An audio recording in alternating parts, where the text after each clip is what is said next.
સંજયભાઈ પંડ્યા. અમે એમાં ભોગ બનનાર છીએ અને ઘટના એવી છે કે મની પ્લાન ઇન્વેસ્ટમેન્ટના નામની રાજકોટમાં રનવે હાઇટ્સ કોમ્પ્લેક્સમાં નીરવ મહેતા નામની વ્યક્તિએ એક પેઢી શરૂ કરેલી હતી.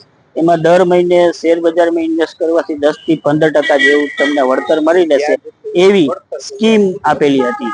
એ સ્કીમમાં લોભામણી લાલચ જેવું હતું. એમાં જે ઇન્વેસ્ટ કરે એની રકમ એને 1 કે 2 મહિના સુધી વળતર પેટે ચૂકવેલી છે અને ત્યાર પછી એ પેઢી એની બંધ કરીને જતા રહેલ છે.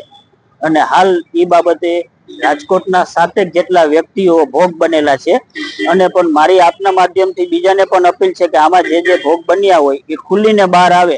આપણે ગાંધીગ્રામ પોલીસ સ્ટેશનમાં તપાસ ચાલુ છે ને તપાસમાં સાથ સહકાર આપે તો હજી પણ આમાં લાખો કરોડો રૂપિયા જેવો ફિગર બહાર આવી શકે એમ છે. અત્યારે કેટલી ફરિયાદ નોંધાઈ? અત્યારે 7 વ્યક્તિઓ ભોગ બનનાર છે. ફરિયાદ એક જ નોંધાણી છે. 7 વ્યક્તિઓએ એની અંદર નિવેદનો આપેલા છે અને પુરાવા આપેલા છે. કેટલી રકમની છેતરપિંડી? ટોટલ અત્યારે 31 લાખ જેવો ફિગર ફરિયાદ મુજબ થાય છે. આ ઓફિસ કેટલા સમયથી હતી તમને? ઓફિસ આશરે 2 વર્ષ ત્યાં ચાલતી હતી એવા અમને મેસેજ છે અને વળતર 2 માસ જેવું વળતર આપેલ છે. એ પછી નથી. કેટલા ટકા વળતર આપવામાં? 1 માસ એવું કીધું કે તમને આ મહિને 15% મળશે, પછી કે શેર બજાર નીચી જાય છે તો 10% મળશે. એવી રીતના એ બધાને સમજાવતા.